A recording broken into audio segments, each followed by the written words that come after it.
leis que garantem a concessão de licenças, a gratificação por acúmulo de funções ou excesso de processos no Tribunal de Justiça e no Ministério Público do Paraná são sancionadas. Os textos permitem que essas folgas sejam pagas em dinheiro a juízes, desembargadores, promotores e também procuradores.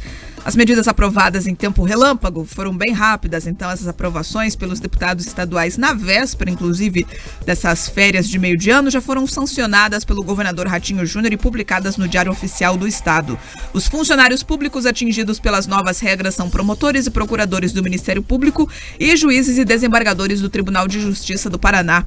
De acordo com as iniciativas sancionadas, aqueles que acumulam funções passam a ter direito a uma gratificação em dinheiro. Segundo os textos, os valores pagos como compensação não podem ser superiores ao teto constitucional de R$ 41.600.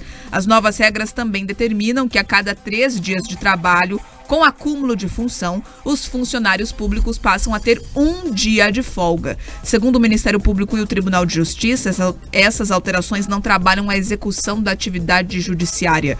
Quando os projetos foram aprovados na Assembleia, o Tribunal de Justiça informou por meio de nota que a regulamentação trata da possibilidade de conversão da licença remuneratória em compensatória e não resultará em ausência de magistrados nas unidades judiciárias, na redução da produtividade, no acréscimo direto de despesas e em mais plantões no judiciário.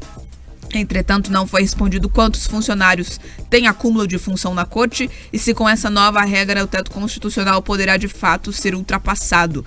O Ministério Público informou que atualmente 102 membros acumulam funções administrativas com suas atribuições típicas, sendo 22 procuradores de justiça e 80 promotores de justiça. Ou seja, eles falam ali por meio de nota que não vai afetar em nada o trabalho do judiciário, mas na prática, a cada 3 dias de trabalho, com essa justificada acúmulo de função, esse justificado acúmulo de função, o servidor vai poder ter folga. Eu tento interpretar como que isso não vai afetar de fato o trabalho do judiciário. Além disso, eles vão poder receber por essas folgas, ou seja, eu não vou folgar porque realmente eu não quero que seja afetado aqui o andamento desse processo, mas aí eu vou receber a mais. Isso fica fora do teto que está previsto ali de acordo com o salário, inclusive dos ministros do STF, Pedroso. É isso. A gente acompanha, Brasil afora, uma série de penduricalhos, uma série de instrumentos que servem para dar aquela driblada ali no teto constitucional. Você percebe que você teve alguns escândalos ali em Goiás, você teve outros em Mato Grosso, outros estados do norte do Brasil. Então você percebe que muitas vezes o judiciário, que tem ali o dever de guardar a lei, eles encontram alguns instrumentos que dão aquela contornada na norma ou jogam ali com o regulamento totalmente embaixo do braço. É um pouco para isso que serve o que foi aprovado e o que está acontecendo. Eles vão ter direito a essa licença e daí, para não atrapalhar o pleno funcionamento do judiciário, eles vão poder vender essas folgas, Bia. Então, além daquelas folgas que ele já tem o recesso judiciário, ele já tem direito àquelas férias extraordinárias, maravilhosas as férias que eles têm direito.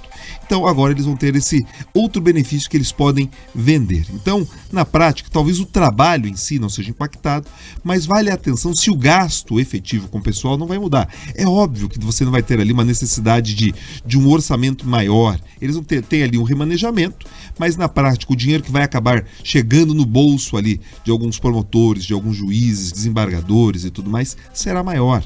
Então, é isso que a gente tem que estar atento. Na prática, o que deveria acontecer? Você poderia pensar em 2 instrumentos. A Bia trouxe aqui o elemento tecnológico como uma possibilidade para resolver parte da questão do controle de frequência ali dos servidores. Perfeito.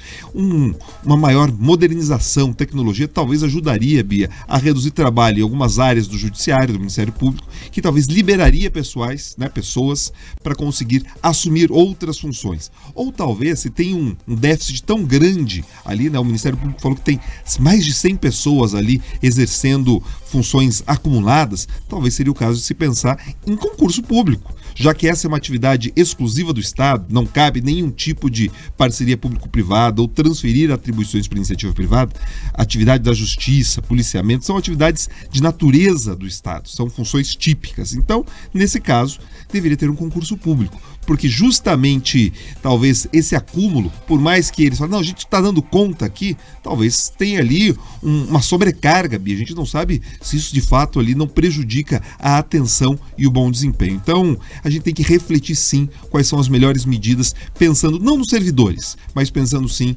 no bom serviço para a sociedade e para aquelas pessoas que buscam ali o serviço da justiça. Na verdade, o que a gente mais vê são contratações por cargos comissionados, né? E recentemente, inclusive, o próprio Judiciário fez um grande chamamento incluindo esse tipo de função, mas concurso público para suprir de fato essa demanda aí, já que eles estão acumulando funções como justificam, a gente não vê acontecer. E tem algo de errado também acontecendo no Judiciário, porque na semana passada eu vi um caminhãozinho daqueles de sindicato fazendo apelo ali em torno do Centro Cívico aqui em Curitiba, divulgando que os servidores do Sindijus, de todo o Judiciário aqui paranaense, estão mobilizados, fazendo apelo ali por reajuste, pela revisão da database, mas no fim das contas essa revisão, esses benefícios, eles vêm só para um setor. Então, alguma coisa de errado não está certa, Pedroso. Exatamente. Então vale a atenção, vale inclusive que o judiciário seja aperfeiçoado. Então a gente defende aqui, inclusive, que eles tenham boas condições, uma boa estrutura, porque é isso.